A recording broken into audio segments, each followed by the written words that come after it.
Hélène, c'est juste magique d'être ici parce que ce domaine est magnifique, le domaine de Béronçard. On est ici à Gèves, domaine qui est le tien.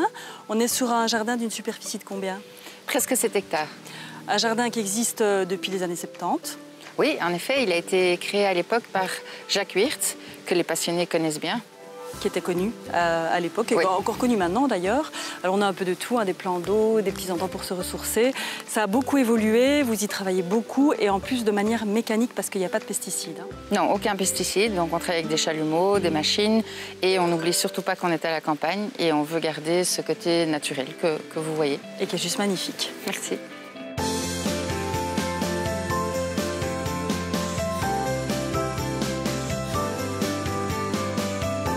Alors Hélène, dans cette même optique de jardin naturel, c'est quand même assez étonnant parce qu'ici on est sur l'aire de stationnement pour l'exploitation du domaine, donc c'est un parking de 150 places. C'est beau, c'est écologique, c'est de la pelouse. Alors c'est vrai qu'il y a beaucoup de pelouse, d'ailleurs on entend Denis qui tombe tout le temps. Denis tombe beaucoup, effectivement. Donc oui, quand on a donc décidé de créer ce parking nécessaire pour l'exploitation, c'était pour nous vraiment un challenge de réaliser voilà, quelque chose de beau qui ne vienne pas abîmer tout le site. Ça aurait été très différent si on avait eu du béton partout. Donc voilà, je pense que là, au niveau de l'objectif, il est atteint. Et on est très contents. Alors, challenge réussi et en plus, vous avez pu vous rendre compte pendant ces malheureuses inondations qu'on a connues cet été que ça réagissait très bien. Oui, parfaitement bien, puisque effectivement, on a eu peur que le parking se transforme en boue, ce qui n'a pas du tout été le cas. Il était, comme vous le voyez maintenant, bon, l'herbe un peu mouillée, mais vraiment tout à fait sec, l'eau circule bien. Alors de quoi est fait justement ce parking pour que ça se passe aussi bien? Parce qu'en dessous, il y a quelque chose quand même. Hein. Oui, donc il y a un lit de lave, donc environ 30 cm de lave. Ensuite, on sème. On vient tendre par-dessus une maille extrudée qui est tendue très très fort.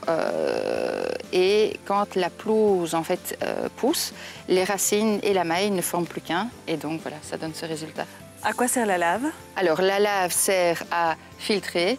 Donc elle a plein de propriétés de manière générale pour le sol, mais une propriété qui nous intéressait ici évidemment très fort, c'est qu'elle sert vraiment de filtre. Donc s'il y avait un petit peu de carburant, un peu d'huile, ce serait tout à fait nettoyé et n'irait pas dans le sol. Et également bien absorbante, puisque c'est ce que vous avez pu remarquer pendant les inondations. Tout à fait, puisque ça permet, et c'est d'ailleurs le gros problème qu'on rencontre dès qu'il y a du béton, ça bloque l'eau, qu'ici l'eau peut circuler en fait tout à fait naturellement. Et à quoi sert la maille? Parce qu'elle est aussi très importante. La maille est importante puisqu'elle évite en fait que les voitures s'embourbent. Donc c'est vraiment un antidérapant. Et quelles que soient les conditions, donc il pleuve, qu'il neige, on a remarqué que voilà, les voitures roulaient très très bien. Oui, vous avez pu le pratiquer parce qu'en fait ça fait 2 ans qu'il est installé ce parking. C'est ça, on l'a construit, on l'a installé en 2019, donc effectivement ça fait 2 ans. J'imagine que si ça fonctionne pour 150 places, il n'y a pas de raison que ça ne fonctionne pas pour le particulier, pour 1 ou 2 places. Exactement, c'est tout à fait... en fait, j'encourage vraiment les gens à aller vers ce genre de projet. Cette technique permet vraiment de prolonger l'aire de jardin. Quand les voitures ne sont pas là, ça redevient un jardin. Exactement, les enfants peuvent jouer, on peut faire un barbecue. Complètement. Plein de choses. Donc on encourage effectivement tout le monde à opter pour cette solution. Tout à fait. Merci Hélène, je propose qu'on continue à visiter ce magnifique domaine. Avec plaisir.